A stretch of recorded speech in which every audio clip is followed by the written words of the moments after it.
हर बार जब आप ध्यान करने बैठते हैं और अगर आपको नींद आने लगती है तो मैं चाहता हूं कि सबसे पहले आप ये समझें कि ये क्या है। ज्यादातर लोग नहीं, दुनिया में बहुत से लोग अगर वे सोना चाहें तब भी वो सो नहीं सकते। हाँ, बहुत से लोग बिस्तर पर लेटते हैं और सोने की बहुत कोशिश करते हैं पर सो नहीं पाते। उन्हें नींद की गोली खानी पड़ती है। धरती पर लाखों करोड़ों लोगों की यही हालत है। तो अगर दिन में किसी भी समय नींद आप पर धावा बोल रही है तो एक मुख्य बात यह है कि आप अपनी सेहत की बुनियादी जांच करें। ये देखें कि आपके सिस्टम में कुछ गड़बड़ तो नहीं है। आप किसी खास शारीरिक परेशानी से गुजर रहे हैं। आपने गौर किया है कि आप ठीक नहीं हैं। जब आप ठीक नहीं होते आप सामान्य से बहुत ज़्यादा सोते हैं, है ना? क्योंकि शरीर में कुछ ऐसा हो रहा है जिससे दूसरे कामों के लिए पर्याप्त ऊर्जा नहीं बचती है। शरीर आराम चाहता है, ये पहली चीज़ है। दूसरी चीज़ है वो खाना जो आप खाते हैं। तो अगर आपको ये करना चाहिए। आमतौर पर जो लोग योग के मार्ग पर हैं उनके लिए आप जानते हैं क्या कहा जाता है। आपको सिर्फ 24 कौर ही खाने चाहिए। ये मैं सबके लिए नहीं कह रहा हूँ। अगर आप गौर कर रहे हैं कि आपको दिन भर नींद आती है तो आप केवल 24 कौर खाएं, यानी 24 बार मुंह में कौर भरें। 24 क्यों? मैं अभी उस संख्या की बात नहीं करूंगा, पर उसके पीछे एक विज्ञान है। आप 24 कौर ही खाइए। मुंह भरने का मतलब ये नहीं है।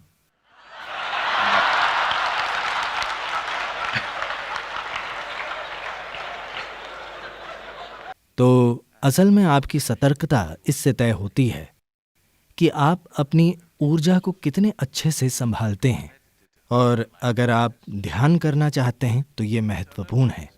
15 मिनट शून्य ध्यान नहीं। अगर आप अपनी जीवन प्रक्रिया में ध्यानमय होना चाहते हैं तो ये सतर्कता केवल मन की सतर्कता नहीं, आपकी ऊर्जा की सतर्कता। आपकी ऊर्जा भी सतर्क हो।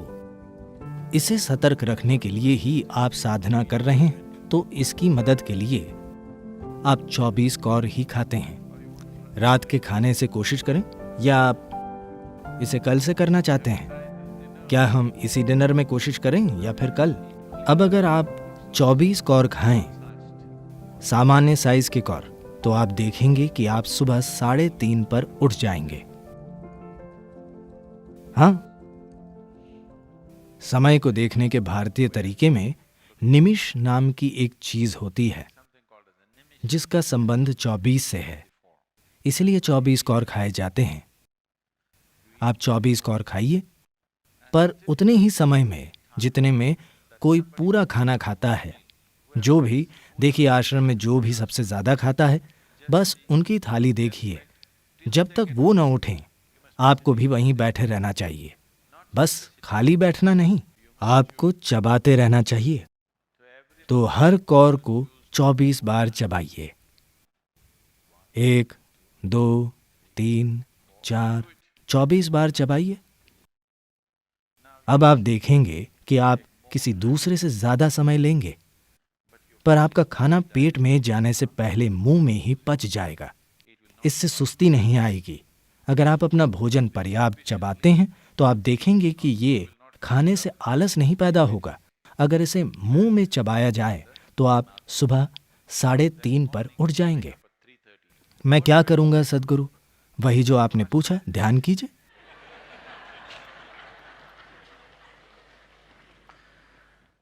3 बजे, 3:30 बजे आपको भूख लगेगी, नींद खुल जाएगी। एक गिलास पानी पीकर बैठ जाइए। अगर आपको पानी पीकर भी नींद आए तो कोई बात नहीं, 5:30 बजने में अभी समय है, आप थोड़ा ऊँघ सकते हैं। या जब आप उठें, सबसे पहले आप शौचालय वगैरह का काम खत्म कर लीजिए। नहाकर अपने बालों को गीला छोड़ दीजिए। आप बिना सोए 8 बजे तक साधना के अंत तक जगते रहेंगे। और कल सुबह के भोजन में भी अगर आप 24 कौर खाते हैं तो आप डिनर के समय तक सोने वाले नहीं हैं। उसे अच्छे से चबाइए अगर आप अच्छे से चबाते हैं तो पाचन प्रक्रिया 1.5-2 घंटे में पूरी हो जाएगी और आपको भूख लग जाएगी। और रहने का ये सही तरीका है। अगर पेट खाली है तो इसका मतलब ये नहीं कि कुछ खाना ही है। आप बस पानी पीजिए और आप सतर्क रहेंगे, आप बहुत ऊर्जावान रहेंगे, आपका वजन कम नहीं होगा, क्योंकि आपका सिस्टम उस भोजन का इस्तेमाल करना सीख लेगा जिसे आपने अच्छे से खाया है, न कि उसे बर्बाद करेगा। ये आर्थिक और पर्यावरण दोनों रूप से दुनिया के लिए बहुत अच्छा है और आपकी सेहत के लिए भी बहुत अच्छा है। अगर आप इस तरह खाते हैं तो शायद आप कभी बीमार नहीं पड़ेंगे। तो 24 कौर भोजन को आपको 24 बार चबाना चाहिए, हर कौर को पूरी तरह। इससे पहले कि आप इसे निगलें, इसे पेस्ट जैसा हो जाना चाहिए। आप देखेंगे कि आपको इसका बहुत फायदा होगा। आप ध्यान कर पाएंगे।